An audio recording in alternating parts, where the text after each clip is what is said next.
Hey everyone, Zach Mason. Welcome back to the channel.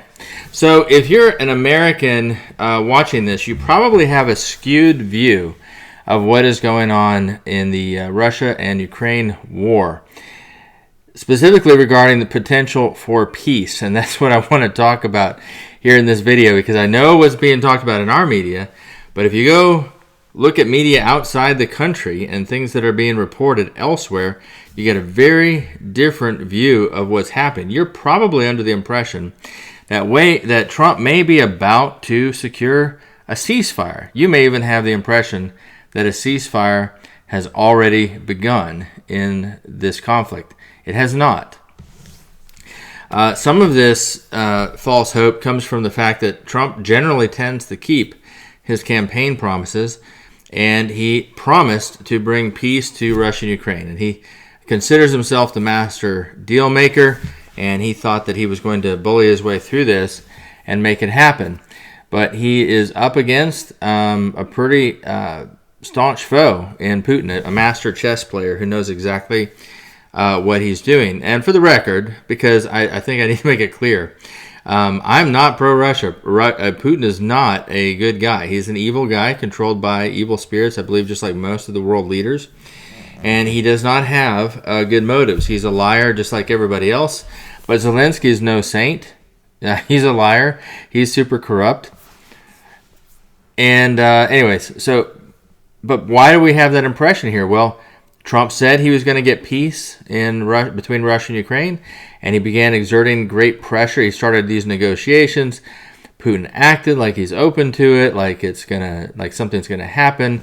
He knew exactly how he was manipulating Trump, because by doing the initial talks with Trump, he showed he was quote unquote open to it to put the ball back in Ukraine's court. So then Trump went to meet with Ukraine, who was already acting belligerent based on the fact that Trump had met with Russia alone. And we all know how that meeting went in the White House, at which point Trump showed his strength by just cutting all military aid to Ukraine almost overnight. The result was Ukrainian soldiers started dying en masse. They didn't have our aerial intelligence, satellite intelligence, as well as use of our weapon systems. And so Ukraine was pretty quickly extorted by us into agreeing to a ceasefire, which they did not want to do. That temporary abandonment of support allowed Russia to make some very key gains, which they took aggressive advantage of, to the point they've got a bunch of Ukrainian soldiers surrounded in an area called Kursk that they're about to decimate, to the point that Trump has had to ask Putin to please spare their lives. And Putin said, yes, we will if they surrender. Okay, so you're starting to see how Putin plays this.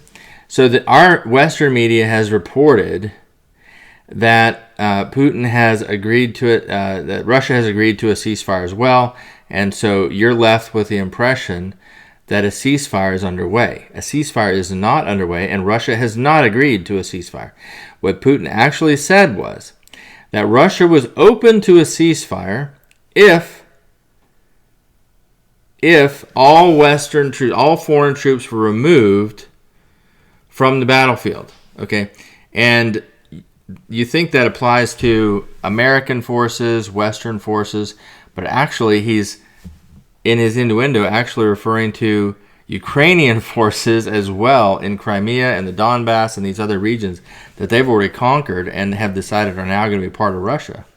So Putin is basically, in a very cagey way, saying, hey, we'll do a ceasefire as well as soon as you surrender the war.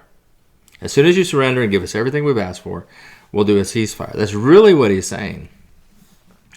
And I don't know. Things have continued to surprise us. Perhaps there is going to be a temporary one here soon. But I really don't think so. And the reason is because of the other news that isn't being reported in our media. And this is why the title of this video is called Drums of World War III, because that is exactly what is gearing up right now. So Because of the speech of J.D. Vance in Europe, as well as Trump's attitude, Trump's basically demand that Europe step up and make NATO, contribute their fair share to NATO, which a lot of you are probably on board with. And we'll talk about whether it's good or not in a minute. But the result has been, especially based on what Trump has done in the Ukraine about pulling all military aid, etc., and Trump is making moves to pull American troops out of Western Europe, out of Eastern Europe. He wants Europe to defend itself. European leaders have gotten the message loud and clear that NATO is done. That as long as Trump is in office, that they cannot count on Trump to show up, for the United States to show up if they're attacked, or they've understood that they need to defend themselves.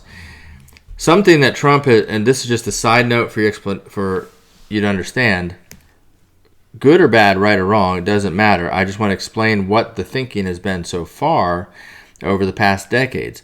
Since World War II, the reason that the United States has been the primary contributor to NATO has been to prevent European nations from building up armies.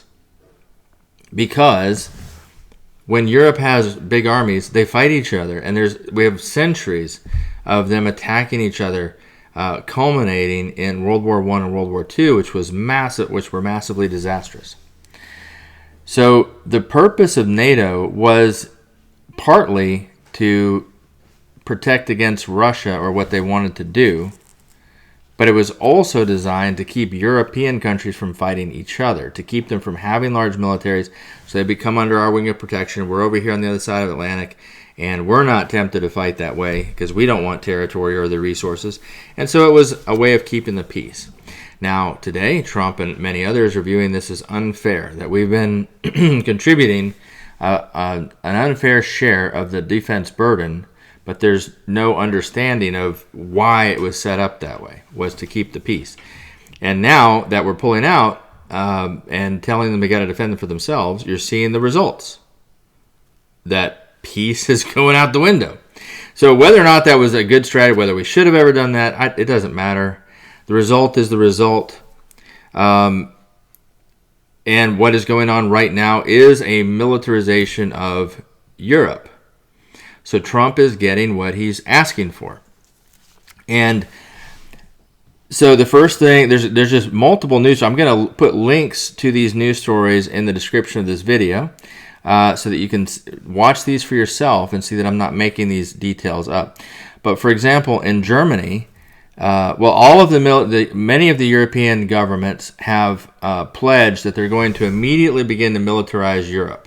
Okay, that all the countries are going to begin building their militaries as quickly as possible. At the same time they're saying that, 15 countries a day ago, at the recording of this video, 1 day ago in Paris, or in France, formally signed a pledge to support Ukraine militarily, to pledge their militaries in the defense of Ukraine, no matter what, in order to deter Russia. And they're saying this is the only way that peace can happen, is if Europe read between the lines. What they're saying is, we're going to build up our militaries because there's only one way for peace in Ukraine, and that is for European countries to send their troops in to fight Russia directly there. That's what they mean. And that's what they're intending to do. They have signed a formal pledge to back Ukraine up as individual nations, not as NATO, but as individual nations, but many of them are NATO countries. This includes France, the United Kingdom, Germany, Poland, Italy. The leaders of these countries are not on the Trump train. They're not wanting peace at all costs. Okay. They only want peace one way, and that's with Russia defeated. There is pride going on here. Severe pride. They cannot allow Russia to win the Donbass or anything that they've gained. They have to defeat them. They feel it's an existential threat to them. That if they don't push Russia back and defeat them, that they're going to be next, that they're toast, that they're going to be weakened. and their ego won't allow it, and their fear won't allow it. So they're ignoring the United States. They're saying we got to do it ourselves, and we got to mobilize. We can do it. Why do we need the United States? We're going to go fight. And then they have this kind of secret agenda, thinking that if they send, Germany and the United Kingdom have both pledged to send troops to Ukraine already as peacekeepers. Okay, they've got this idea that that if they can maybe get Russia to accidentally kill some European peacekeepers, that will invoke Article 5 of NATO and force all of NATO, including the United States, to attack, back, to get in the fight. Or they've got another idea that if they can entice Russia to bomb a support base in Poland or one of these NATO member countries, then the same thing, then that definitely would trigger it. Because killing peacekeepers wouldn't legally trigger it, actually, because there's another article called Article 6, which says the attack has to take place on the territory of a NATO country. It can't just be your soldiers getting attacked. Some of them are actually formally pitching the idea that NATO just unilaterally expand a mutual defense guarantee under Article 5 to Ukraine without making Ukraine a member, which is essentially the whole problem. The reason that Putin attacked Ukraine is so they wouldn't be a NATO member. So they're basically saying that we're going to establish peace through war, not through negotiations. That's what they're saying. And you think this isn't real or isn't going to happen fast? The Volkswagen has already announced that they are retooling their factories to stop making cars, and they're going to start making weapons and military vehicles. The last time they did this was for Nazi Germany, for the Nazis in World War II. Volkswagen was a military vehicle and weapon manufacturing company for the Nazis. After World War II, they started making cars. They're going back. They're going back to making weapons again. Do you think Volkswagen would do that? Do you think the European Union would actually spend billions and billions of dollars on building up their militaries in such a rapid way if they didn't intend to use them in the near future in this war with Ukraine and Russia? If they really thought that they themselves would be open to negotiations with Russia before doing all this, don't you think they would do those negotiations? The fact that they're actively, quickly going into militarization, to me, says they're not intending to negotiate. They're intending to fight. That's what they're saying. You want more proof? An article just came out, and I'll put a link to this as well, that their European leaders are talking about mobilizing private savings to build their defense industries, their defense systems. Yeah, they're already moving forward. I think it's Italy is already moving forward with the plans to do it. And the other leaders are all applauding them, and they're not planning to be far behind. So you tell me, does it sound like we're headed for peace? Does it sound like there's going to be a permanent ceasefire between Russia and Ukraine? If the European leaders thought there could be peace or intended to allow peace, do you think they would be spending billions and even trillions of dollars right now to build up their militaries? I don't think it's irrational to say no, they wouldn't. They would, or say yes, they would do that without intending to fight. I don't think that's rational. Why are they doing this? Well, didn't it seem a little supernatural to you the way the meeting between Zelensky and Trump blew up? I mean, we're on this peace process. It was starting to go well, and then all of a sudden the meeting blew up in anger, and they're fighting each other with words. How did that happen? And how do we keep getting looped into this worse and worse? Like, people want peace. They say they want peace, but it keeps escalating. You know, Israel's going back into Gaza. Trump, out of nowhere, says we're going to Iran, well, first he says, Iran, you're almost to the point you're getting a nuclear weapon. You either stop or you're going to regret it because we're going to do things like you wouldn't believe. Well, then he also decided, okay, we're going to go after the Houthis, I don't know how you pronounce them correctly, in Yemen, because the problems are causing the shipping lanes down there in the Red Sea. He said, we're going to blast them with everything we've got. And from Western media, that's all you hear.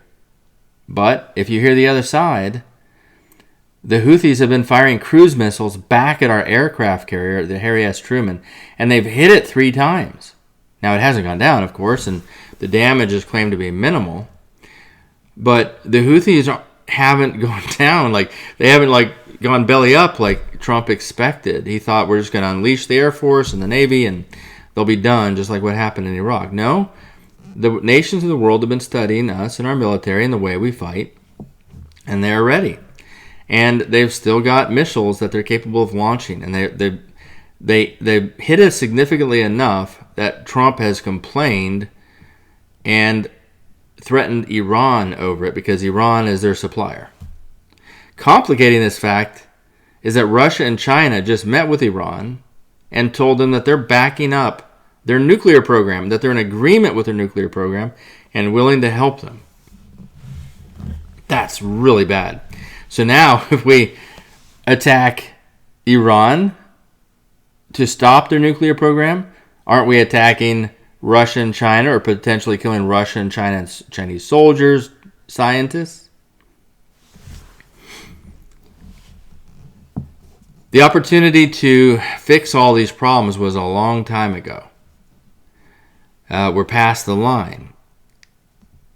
Notice how Trump set out to do something with American force to end something, and it's blowing up bigger instead.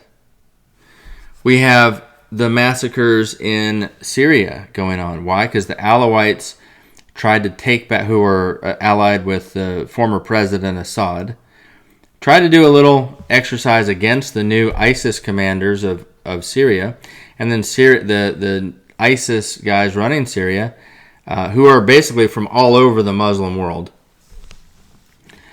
and they're run by Turkey, don't forget that part, have gone back with a vengeance against them. They've massacred 17,000 people at least.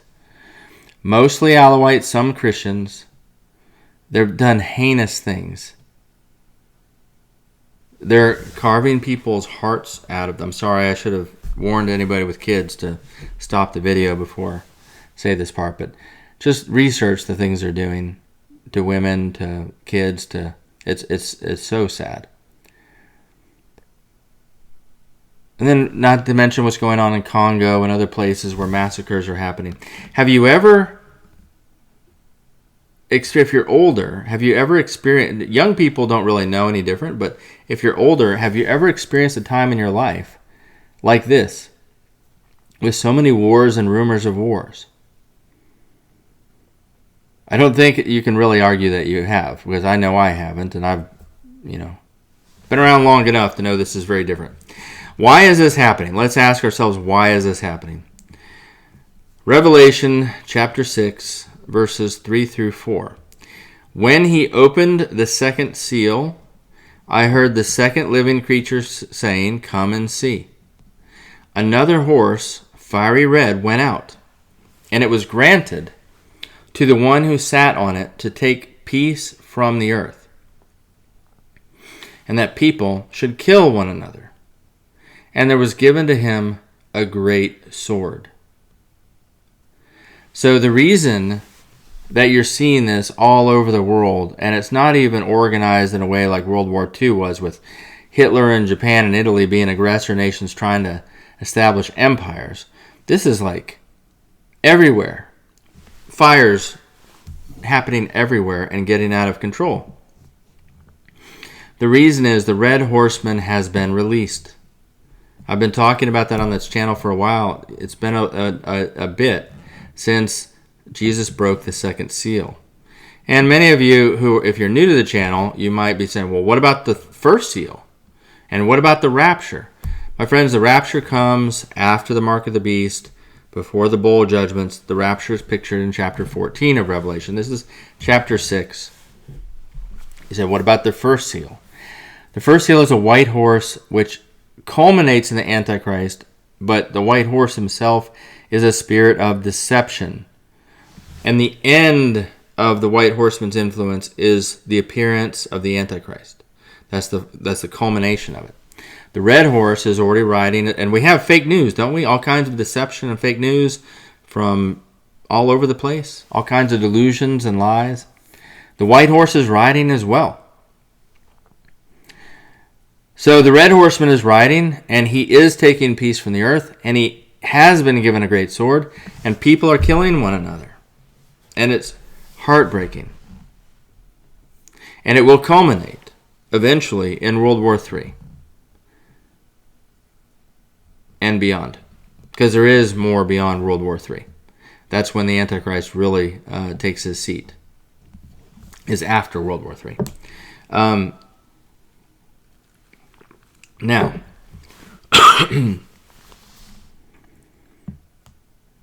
so how do we defend? Because anger is not just in these wars. Anger is all around us. People, our family, our friends, they get mad faster than they used to. Can you feel it? Can you see it? More anger more road rage on the streets. More anger in retail shops, more anger at work, more anger at colleges. So how do we protect ourselves and our families against the red horseman? Because he provokes people to kill one another. Well, there is only one way, and that is humility. Humility. Humility defeats anger every time. God opposes the proud. He favors the humble. Therefore, if you are humble, if you embrace humility, you will be protected from this spirit of anger. There are spirits of anger. I don't know if you know that is a truth in spiritual warfare, but there are such a thing as spirits of anger. And there are also things called spirits of pride. Spirits of anger, spirits of pride provoke pride.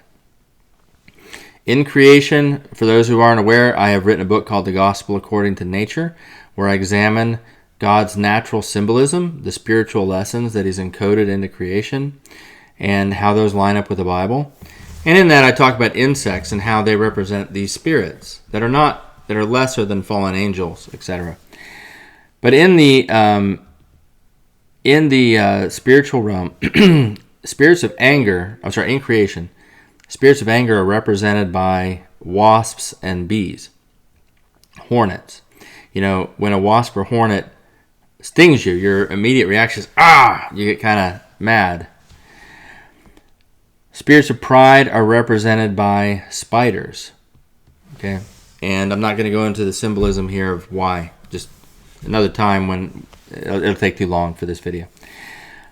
Nevertheless, God teaches us things about spiritual warfare through insects and through creation. And something that scientists know is that both hornets and wasps and spiders are unique among insects in that they're both repelled by the same smell. They're both repelled by mint, by the smell of mint. Mint is a symbol for humility. Humility defeats both pride and anger. And that's why it's represented by mint, because what do you do with mint? Well, you can make your breath fresh, for one. You can make anything smell fresh. And if you want fresh breath, you eat things with mint in it. And it's just like if your words are full of humility, they're refreshing to people.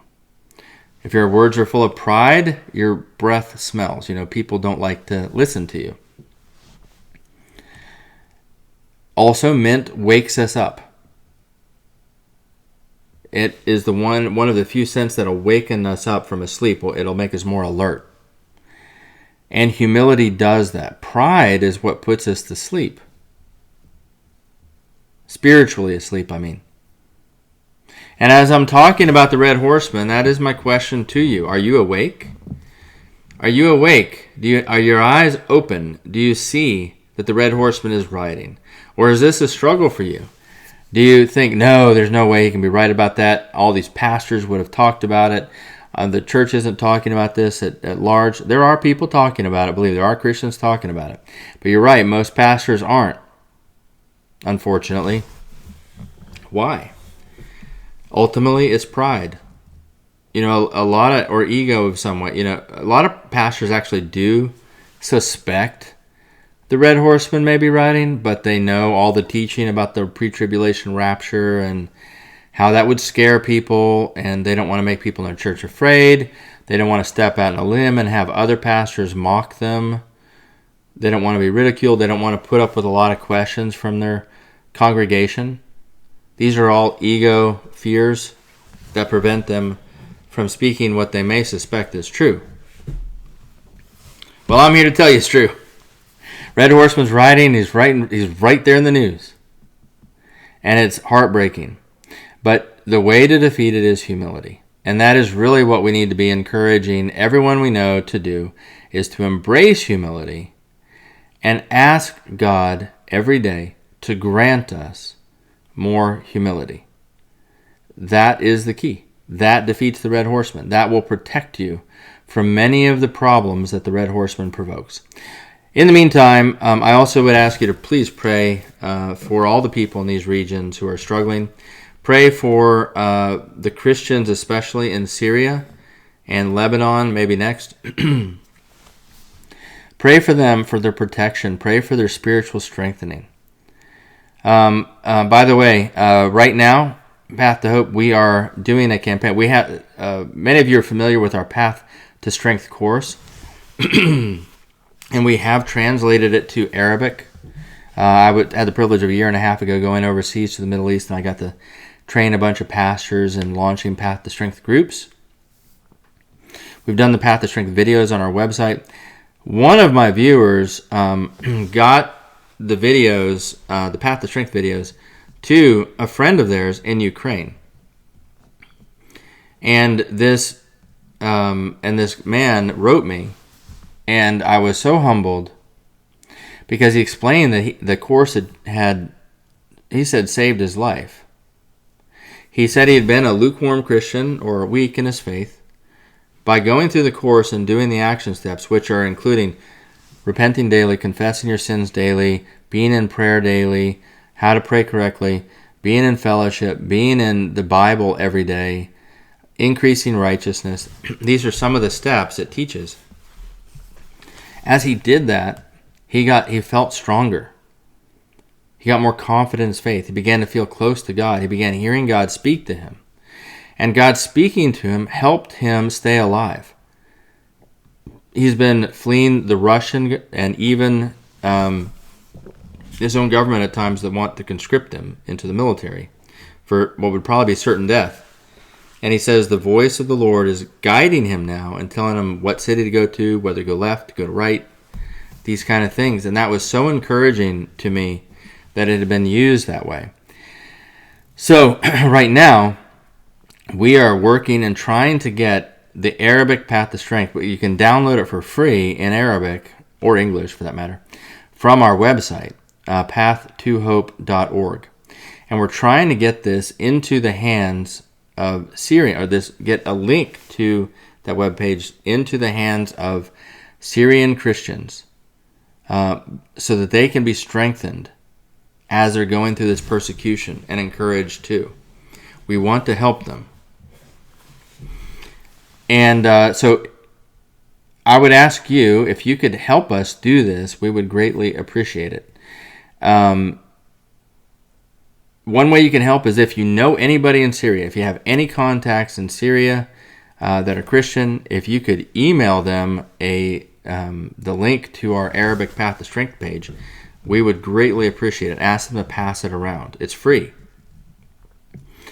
The other way you can help is we're paying for the marketing. We're doing some things that cost money to market it on Facebook in Lebanon to try to get it to bleed over to Syria because you can't do it directly into Syria, and other things, and that costs money. So if you would consider supporting us financially, this channel is not monetized, and I will not ever monetize it as far as I know. If God told me to one day, I would, but I really don't want to, so I'm not going to. As far as my will is, I'm not going to. And even that is an exercise in humility, asking viewers to step up and help us financially. If you could become a regular donor to Path to Hope Ministries, it helps us expand what we're doing and help more people in trouble. One thing I need to do, we want to fund the translation of the Path to Strength course into Chinese. Because I need to get it. I want to get it into the hands of Taiwanese Christians to help get them strong before you know what goes down in Taiwan that we're expecting to happen at some point. So, and there's other languages that we want to get it translated into. So maybe consider becoming a financial supporter of Path to Hope. Anyways, that is all I've got for you today. I pray that you have a good day. I pray that you will remember to ask God to continually grant you humility, and that you will pray for the Syrian people in general, for many to come to the Lord in a saving way, for them to have dreams and visions about the man in white, who is Jesus. And also for the Christians there to get strong, to understand the spiritual disciplines they need to follow and engage in to be strong, to have their house in order, and for us to be able to support them however we can. So anyways, y'all have a great day, and we'll see you soon.